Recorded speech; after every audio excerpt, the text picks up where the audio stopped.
Welcome to the शिक्षा सिद्धि study hub. मेरा नाम है शिवानी सवाल। पार्ट 5 करेंगे। P5 जो लिखा है पार्ट 5 है। इतना छोटा मैंने इसलिए लिखा है क्योंकि मेरे थंबनेल में जगह नहीं बची है पूरा लिखने की। अगले विचारक कौन है बेटा? मोहम्मद अली जिन्ना। अब ये देखो, आप ये मत सोचना कि हम भारत की बात कर रहे हैं तो ये कहाँ से आ गए, तो पाकिस्तानी है, पाकिस्तान में है, लेकिन पहले तो भारत में थे। ठीक है, तो जितने भी लोग पहले भारत में थे उनके भी नाम आएंगे। ठीक है, मोहम्मद अली जिन्ना को हम इसलिए पढ़ेंगे क्योंकि भारत से फिर जब डिवाइड हुए हैं, हम बटे हैं जब, तो ये पाकिस्तान की तरफ गए हैं, पहले ये यहीं थे। तो मोहम्मद अली जिन्ना एक प्रमुख भारतीय नेता थे, उस टाइम पे प्रमुख भारतीय नेता थे जिन्होंने मुस्लिम जो लोग हैं उनका प्रतिनिधित्व किया है। ठीक है, उनके हक की बातें बोली, वो क्या चाह रहे हैं उनके लिए सपोर्ट किया, जिन्होंने ब्रिटिश भारत में विभाजन के बाद पाकिस्तान की स्थापना में महत्वपूर्ण भूमिका निभाई। इनके द्वारा ही स्थापना हुई और जो उनकी करेंसी है उस पर जो जिन्ना की फोटो वो यही वाले जिन्ना है। ठीक है, महत्वपूर्ण भूमिका निभाई। वह मुस्लिम लीग के अध्यक्ष थे। मुस्लिम लीग में सभी मुस्लिम थे, मुस्लिमों की हक की बातें होती थी, उसके अध्यक्ष थे ये। और कायदे आजाद, ठीक है, महान नेता के रूप में माने जाते थे। ये वर्ड उर्दू के हिसाब से लिखा हुआ है। ठीक है, ये महान नेता माने जाते थे। जिन्ना के विचार क्या थे? जिन्ना शुरुआत में हिंदू मुस्लिम एकता का समर्थन किया। इन्होंने स्टार्टिंग में तो किया, देखो इन्होंने बोला कि हाँ हम सब भाई भाई हैं, लेकिन बाद में उन्होंने यह गलत फहमी हो गई कि हिंदुस्तान में मुस्लिमों को उचित प्रतिनिधित्व कभी नहीं मिल पाएगा। बाद में उन्होंने फील किया कि कभी भी ना हमें कुछ नहीं हासिल हो पाएगा क्योंकि भारत में हिंदू ज़्यादा हैं। अगर इनके साथ हम रहे तो हमें कुछ नहीं मिलेगा।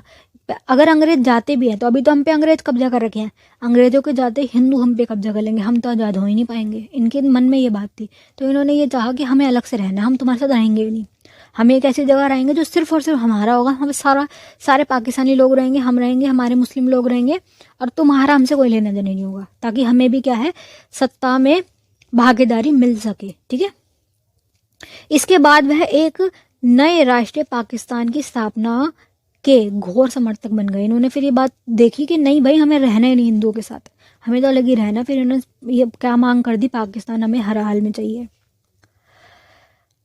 द्विराष्ट्र सिद्धांत की बात इन्होंने कही है। इन्होंने ये बात बोली है कि हिंदू मुस्लिम अलग अलग लोग हैं, कभी भी एक साथ चाह के भी नहीं रह सकते, दो राष्ट्र बनने ही चाहिए। जिन्ना का द्विराष्ट्र सिद्धांत यह था कि भारत को दो अलग अलग राष्ट्रों में विभाजित किया जाना चाहिए, डिवाइड करा जाना चाहिए। एक हिंदू बहुल एरिया, दूसरा मुस्लिम बहुल एरिया।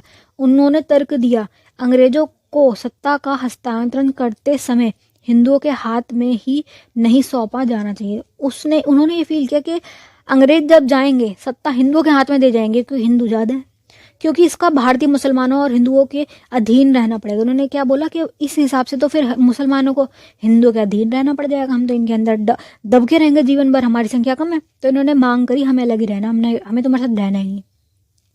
पाकिस्तान की स्थापना मांग ली इन्होंने 1940 में इन्होंने मांग करनी स्टार्ट कर दी। जिन्होंने धार्मिक आधार पर भारत के विभाजन और मुस्लिम बहुल प्रांतों को मिलाकर पाकिस्तान बनाने की मांग कर दी। यहाँ उठी ये मांग 7 साल पहले, 47 में आजाद होंगे, 40 में मांग उठ गई। यह मांग 1947 में पूरी हो गई जब पाकिस्तान की स्थापना हुई। जिन्ना पाकिस्तान के पहले गवर्नर जनरल बने। क्या बने? ये वहाँ के गवर्नर जनरल पहले बने, और उनकी मृत्यु अगले ही साल हो गई। तब हुई है 1948 में। इसी साल गांधी जी की मृत्यु हुई है। 47 में हम आज़ाद हुए, 48 में गांधी जी की मृत्यु हो गई है, गोली मार दी गई थी उनको। इनकी भी मृत्यु अगले ही साल हो गई। नेक्स्ट पढ़ेंगे बेटा महर्षि अरविंद घोष। ठीक है, इनके बारे में पढ़ेंगे कि ये कौन है, इनके विचार क्या है, ये क्या चाहते थे। चलिए, अरविंद घोष एक महान नेता, विचारक, कवि और योगी थे। ठीक है, उनका जीवन भारतीय स्वतंत्रता संग्राम और आध्यात्मिक ज्ञान के समीप था। मतलब ये वो तो थे फ्रीडम फाइटर, बट आध्यात्मिक थे, भगवान को मानने वाले थे। वह एक प्रकाश पूंजी की भांति पहले भारत में राजनीतिक, शिक्षित और अलौकिक करते रहे। ठीक है, उन्होंने मतलब क्या, शिक्षित करते रहे, ज्ञान देते रहे लोगों को, और बाद में आध्यात्मिक क्षितिज को भी, मतलब हर प्रकार का उन्होंने लोगों को ज्ञान दिया। राजनीतिक विचार क्या है इनके? अरविंद घोष के राजनीतिक विचार भारतीय स्वतंत्रता और राष्ट्रवाद पर केंद्रित थे। कैसे थे? भारत की स्वतंत्रता पर थे और राष्ट्रवाद पे थे कि हम सब एक हैं, हमारा धर्म है राष्ट्रवाद। बहुत ज़्यादा देश के प्रेमी थे, ये देश प्रेमी थे, देशभक्त थे। वह ब्रिटिश शासन के विरोधी थे कि ब्रिटिश गलत कर रहा है। भारत की स्वतंत्रता के लिए लड़ाई लड़ी।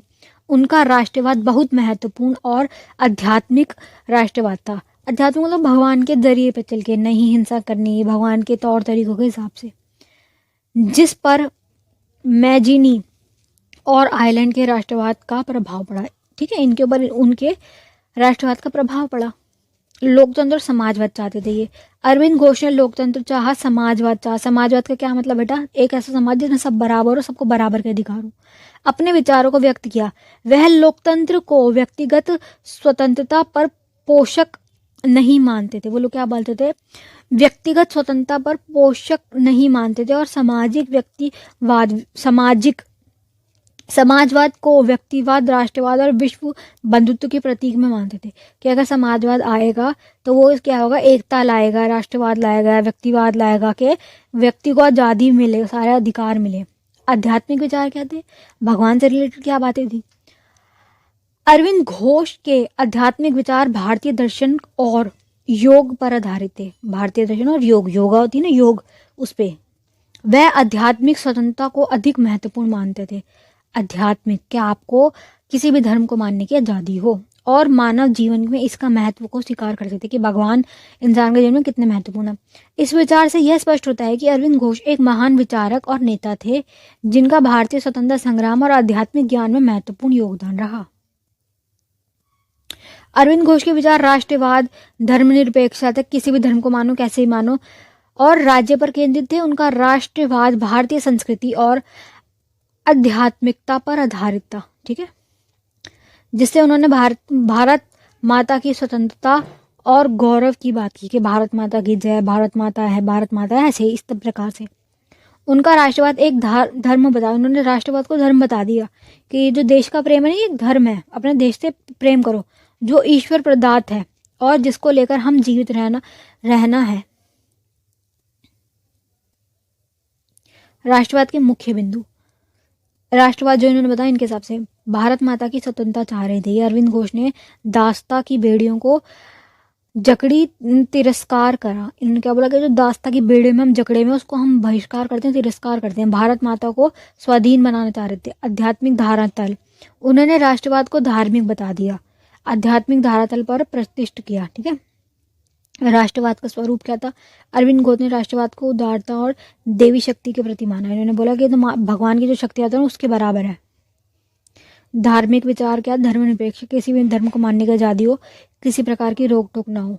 राज्य पर विचार क्या थे? कि राज्य को एक साधन बताया जिसके द्वारा भारत माता की स्वतंत्रता पर और गौरव की रक्षा करना है। राज्य मतलब सरकार के बराबर है। सरकार जो है ना आपकी, उसको क्या है? देश की रक्षा करना है। चलिए बेटा, best of luck for your exam. नहीं समझ आ रहा हो किसी को कुछ तो आप कमेंट बॉक्स में पूछ सकते हैं।